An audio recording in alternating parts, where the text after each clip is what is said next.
Hi, this is Ramos Reviews, the channel where I quickly express my thoughts and opinions about all types of movies. Today I'll be looking at 2022's The Northman, directed by Robert Eggers. I actually heard about this movie when this film was first announced due to the inclusion of the director being Robert Eggers. Now I haven't seen any of his films, which is admittedly surprising, though I've heard from many people that both The Lighthouse and The Witch are incredible horror films with some very well-known and great actors like William Dafoe, Robert Pattinson, and Anya Taylor-Joy. Not to mention the fact that as someone who has seen the classic silent 1922 Nosferatu, the announcement that he was remaking it definitely caught my interest. So after finally seeing the trailers for The Northman, I believe that it looked like it was going to be a phenomenal film. So I thought might as well start watching Robert Eggers' filmography since my older brother and my dad were going to go see it anyways. Plus, at the time of checking, both of his Rotten Tomato scores were over 90%, so I was understandably pretty excited to go see an apparently great action revenge film that has a stacked cast from a successful film director that is tied with The Northman. So once again, I don't have a clear rating system, but I do mainly base my ratings on things like how it's made, like special effects, directing, acting, how good it's written, like story, characters, and creativity, and how entertaining or enjoyable I found the movie to be overall. Now if you agree with me, that's great, and if you don't, that's fine. Everyone's up to an opinion, and this is just mine.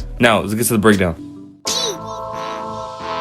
A prince named Almeth is about to become a man in the eyes of his father, who is a king, until his father gets murdered by his traitorous uncle. And now that enough time has passed, he is officially grown and remembers a promise that he gave to avenge his father. Okay, now I'm gonna be brutally honest. I personally hated this film. I thought that The Northman overall in its entirety is a shit movie, for quite a few reasons. One of them was the addition of all this mystical and spiritual bullshit in this film. Now the reason that I don't really like it is definitely due to a certain version of bias and ignorance, because I'm sure if you learned or just knew information on Norse mythology, I'm sure that was possibly a very cool film for you. But as someone who knows very little about Norse mythology, like the majority of people, The Northman had too many long scenes of like rituals or mystical visions. It's just, if you're gonna add a mystical element into a film, then give us an explanation of what the fuck is going on, or how, or even why. There were so many things in this film that I just did not understand and were never even explained. There's no explanation of the whole dog ritual shit, no explanation of how someone can mind control dogs, no explanation of how Elmeth can talk to someone who's dead, not even to mention the fact that there's so much dialogue that is in a foreign language, which believe me, I don't have a problem with whatsoever. But as anyone with a brain would know, most people in the US or even the world doesn't speak or understand the Old Norse language. Like, how would you feel if a film that already had a lot of dialogue had people speaking in a very medieval-like and hard to understand way, then for many other scenes they start speaking in an old language with literally no subtitles to help you understand what they're saying for 2 hours? Like, honestly, a movie can have a lot of dialogue and I can be cool with it. I'm a huge fan of The Irishman and I think it's a greatly highly entertaining film. So yeah, I'm not usually cocky, but I believe that I have a high tolerance when it comes to movies that are known to be boring. But man, I've never looked at my phone to check the time more than when I was watching The Northman. And look, I don't usually say that about that many films, but from what I can remember, I've seen over 500 films and I've only caught 4 films of boring, because a movie can have a lot of issues, but if it's not even entertaining, then it's truly a bad film. And that doesn't mean it's the worst movie, but it's definitely the worst thing a movie can be. Because if you think about it, would you rather rewatch a movie that's 2 hours of boredom, or a 2-hour movie that's so stupid and terribly written that's funny, you know?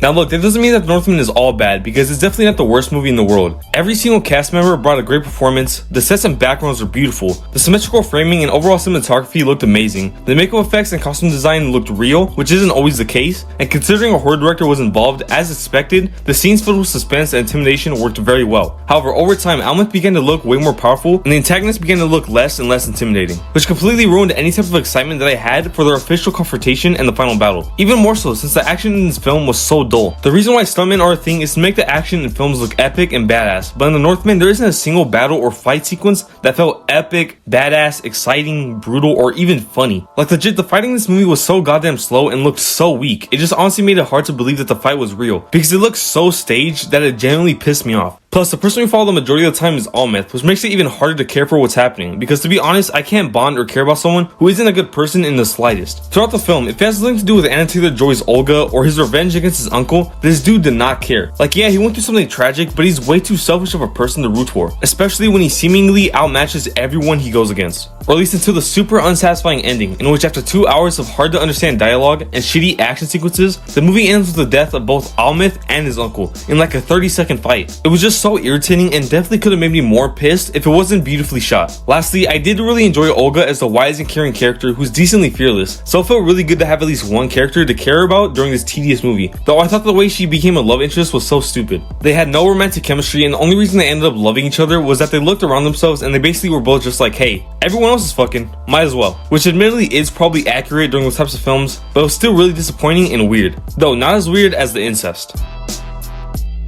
Yeah, I don't even want to talk about that. Anyways, overall, The Northman unfortunately was frankly super boring due to its mostly dull action, many unexplained sequences, and obscure dialogue. However, it does have, as expected, some truly stunning visuals, good effects, an unfitting epic score, and some wasted great performances. They were just not great enough to make up for the writing and entertainment aspects of this movie, which is why it earns a 4 out of 10. Now, this is where I would recommend this movie if you enjoyed others, but honestly, if you, like me, don't know jack shit about Norse mythology, then I wouldn't ever recommend this film. Instead, I would recommend you much better movies with similar concepts, like 300, Kill Bill Volume 1, and definitely Gladiator. Thank you for watching this Ramos review on Robert Eggers' The Northman. If you want me to review a movie, old or new, feel free to let me know in the comments down below. Also, if you want to see my ratings on many films, then go ahead and check out my Letterbox account in the description down below. I'll be rating and possibly even shortly reviewing every single film I watch. So if you enjoyed this review, please leave a like, share, comment, and subscribe. It would help me a lot and I would thoroughly appreciate it. Anyways, I'll talk to you in my next review.